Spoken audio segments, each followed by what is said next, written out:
telepon dia malam-malam. Kalau nggak salah setengah 12 malam, anaknya nangis-nangis.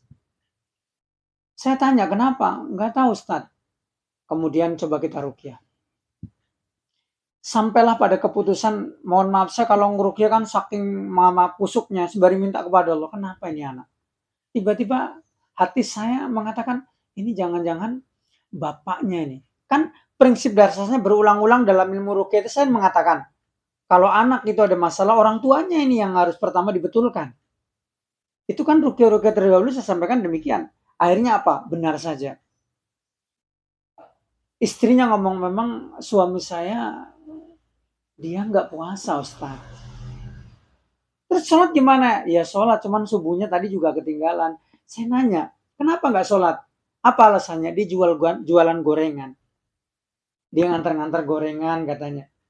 Saya mengatakan di zaman Rasulullah SAW, di zaman Nabi saat itu, perang Badar pun dimenangkan pada bulan suci Ramadan. Maaf ya, kita ini berperang melawan musuh kita dalam puasa bulan Ramadan. Ingat, kalau pedang kita terasa lemah, pasti nyawa yang menjadi taruhannya. Tapi justru kemenangan itu jatuh diraih umat muslim pada saat itu adalah pas bulan Ramadan. Itulah perang Badar yang paling fenomenal. Bahkan survei membuktikan dalam suatu riwayat hadis, peperangan di bulan suci Ramadan itu banyak sekali diraih kaum muslimin dan muslimat. Kaum muslimin maksudnya. Terus saya ngomong, cobalah. Nah ini, cobalah. Karena apa? Innahu wal ghafurur rahim. Allah itu maha pemaaf lagi maha penyayang. Saya suruh sarankan dia istighfar. Maaf ya, tadinya di ruqyah 1 jam itu sulit. Ada apa ini? Kemudian setelah, ini lewat video call ruqyah ini ya.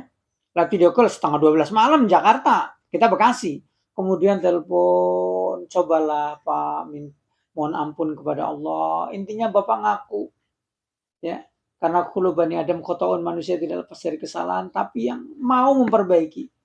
Ya, Tat, insya Allah saya besok mau puasa.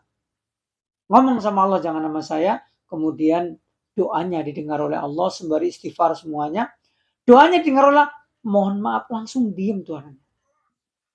Kejadian kedua, maaf ya, saya punya jamaahnya ikut mesantren di tempat anak saya mesantren, bareng satu mobil dengan anak.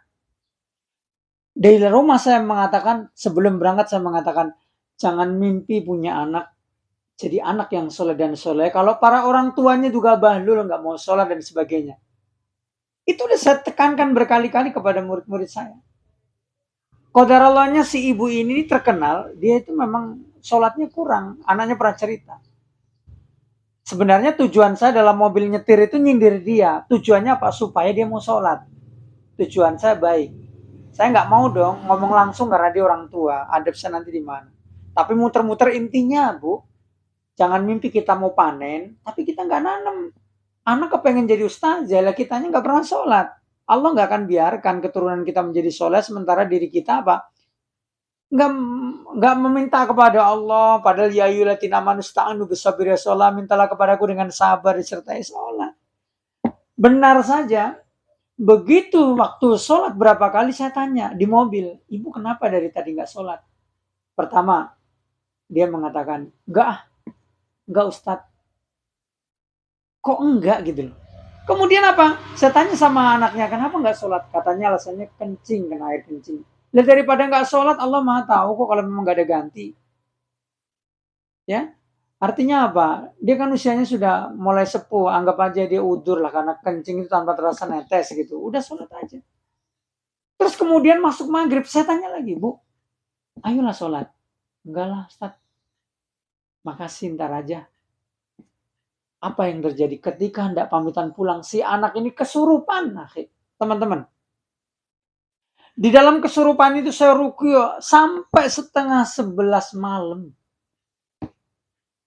Sampai pihak pesantren, ini gimana Ustaz? Nanti mohon maaf, kata pihak pesantren, kalau tidak bisa juga, karena ini anak pernah kesurupan juga, ini yang kesekian kalinya, mohon maaf Ustaz, nanti kita dari Dewan Yayasan udah memutuskan ini anak mau dikembalikan.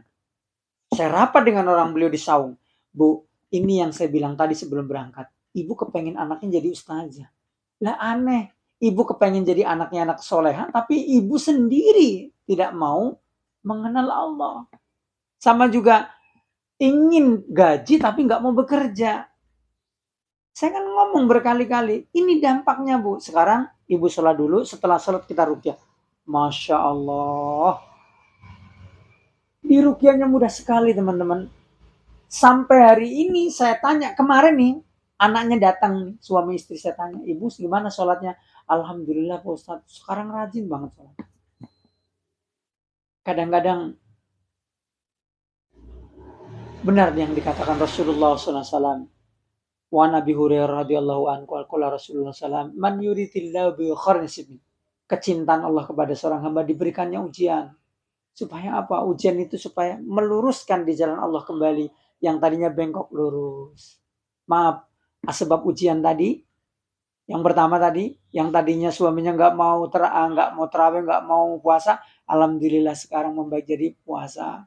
Yang tadi yang kepengen anaknya jadi ustazah dan sebagainya, tapi dia nggak sholat, dengan teguran itu takut anaknya dikembalikan, tidak boleh pesantren lagi, akhirnya sekarang rajin sholat. Poinnya apa? Ma'asobah musibatin illa bi'idznillah. Semua terjadi atas izin Allah. Surat An-Nisa 48 menegaskan, ma'asobaka min sayatin faminallah. Kalau ada kebaikan datang dari Allah. Wa ma'asobaka min sayatin faminasyik. Kalau ada keburukan dan kepahitan yang mengundang dosa sendiri. Teman-teman, keanehan pada anak-anak kita ini.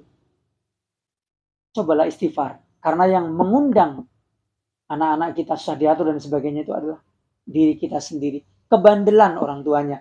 Anak gak salah apa-apa.